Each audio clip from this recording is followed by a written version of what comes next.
La Ligue de l'enseignement, avec le soutien de la ville de Chaumont, présente les podcasts des assos. Je m'appelle Anne Duvois. Comment dire. Je suis là pour parler du Cœur des mots. Donc, le Cœur des mots, c'est une association de lecteurs bénévoles, mais pas que lecteurs. C'est plutôt une association de porteurs de mots bénévoles. Parce que, au départ, l'association s'est créée pour aller lire à domicile auprès des gens qui pouvaient être privés de lecture. Quelle que soit la raison, ça pouvait être la cécité, comme la maladie, bref, peu importait la raison, c'était apporter la lecture à ceux qui en étaient privés, parce qu'on était une équipe de passionnés des mots, et sans doute avec un fond de générosité à notre insu, et puis soudain qui a débordé, en se rendant compte que tout le monde n'y avait plus accès ou pas accès. J'ai découvert un article relatant le suicide d'un vieux monsieur à Riaucourt. Et je me suis dit, oh là là là là, dans ces structures où tous les jours se ressemblent, les gens n'ont plus vraiment rendez-vous avec la vie. Ils ont juste rendez-vous avec une routine. Enfin voilà quoi. Et avoir rendez-vous avec la vie, c'est avoir rendez-vous avec un être humain. Et ça peut être quelqu'un qui vient lire. Ça donnait la liberté pour la pudeur de ne pas dire que l'on avait besoin d'une présence humaine. Je ne sais pas comment dire.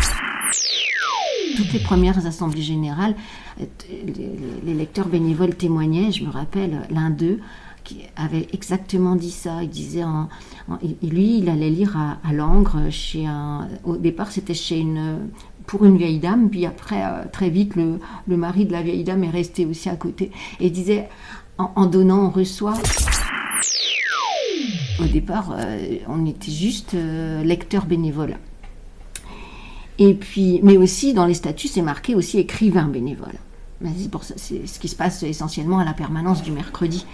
Et puis, au bout d'un an, il y avait 55 adhérents et puis pas de demande.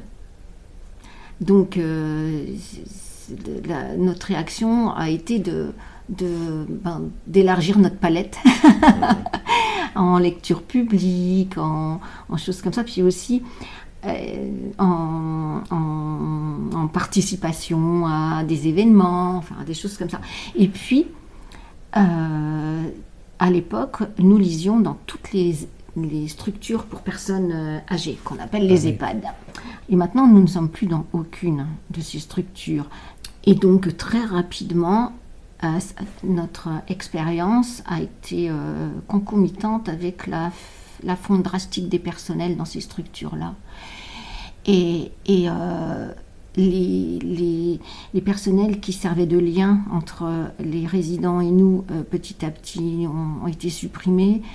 Des lectrices et des lecteurs bénévoles qui y allaient étaient de plus en plus souvent en souffrance. Et ils étaient amenés à voir des choses. C'est à l'époque où certaines pratiques dans les EHPAD ont été de plus en plus répandues, du genre les protections individuelles obligatoires, parce qu'il n'y a plus le personnel pour emmener les personnes aux toilettes, etc., etc. Et ça, c'était des violences psychologiques que les lecteurs bénévoles n'étaient pas prêts à affronter. Je ne pense pas que ça soit encore comme ça forcément. Et puis il y a des endroits où ça ne l'a pas été sans doute.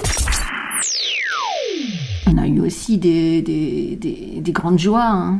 Oh là là, c'était... Et puis, donc ça a été un gros cas de conscience pour nous, parce qu'on se disait, si on n'y va plus, voilà quoi, la demande elle est quand même là, sous-jacente quoi, et il faut qu'on trouve une autre solution. Donc on a rebondi en se disant qu'on allait dorénavant répondre aux demandes des familles et transformer ça en lecture individuelle à la demande de la famille. Et là, ça va pas marcher, parce qu'en fait, on n'a pas de demande. Mais si elles arrivaient là, ces demandes-là, on le ferait, parce que les lecteurs sont prêts à le faire. D'accord. Voilà. Parce qu'en fait, ce qu'on a gardé, ce sont les lectures individuelles. Donc ça, aujourd'hui, vous seriez en capacité d'aller faire des lectures ça peut être un appel. Ça peut être en EHPAD pour une personne précise, et on serait alors assimilé à la famille. On a une permanence tous les mercredis à la maison des associations pour gratuitement écrire à la demande, parce que écrire, ça devient, c'est toujours un handicap pour certaines personnes. Il y en a qui savent et qui n'osent pas, il y en a qui ne savent pas, enfin, il y a tous les cas, et nous, on est juste là pour faire le lien. Et puis lire, pareil, voilà. Il se trouve qu'à la permanence, souvent, ce sont des gens qui veulent écrire des chapitres de leur vie qui viennent. On fait des lectures individuelles à domicile, toujours.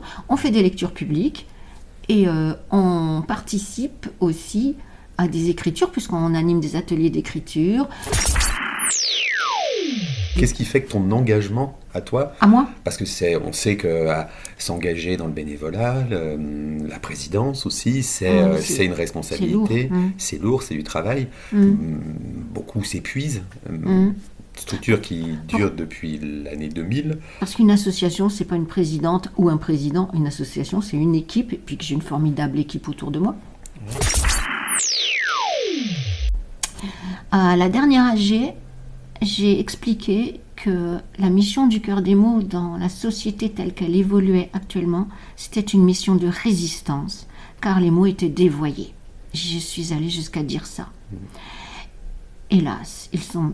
Et donc, je pense que c'est vraiment une mission de continuer à les utiliser de manière juste et avec leur vrai sens, et aussi en ne les écorchant pas, en les soignant,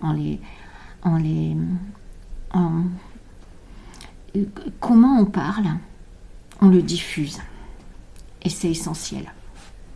J'ai aussi une citation de Théodore Monod en permanence en moi. Ce qui n'est l'utopie, ce n'est pas ce qui est irréalisable, mais c'est ce qui reste à réaliser. Enfin, c'est un truc un peu comme ça. Mais voilà, je me dis, il faut pas baisser les bras.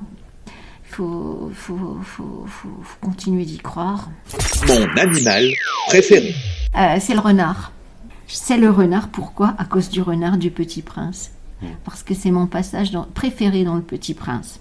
Et aussi... Alors, lequel, le passage ? Le passage du renard. Si tu donnais une citation.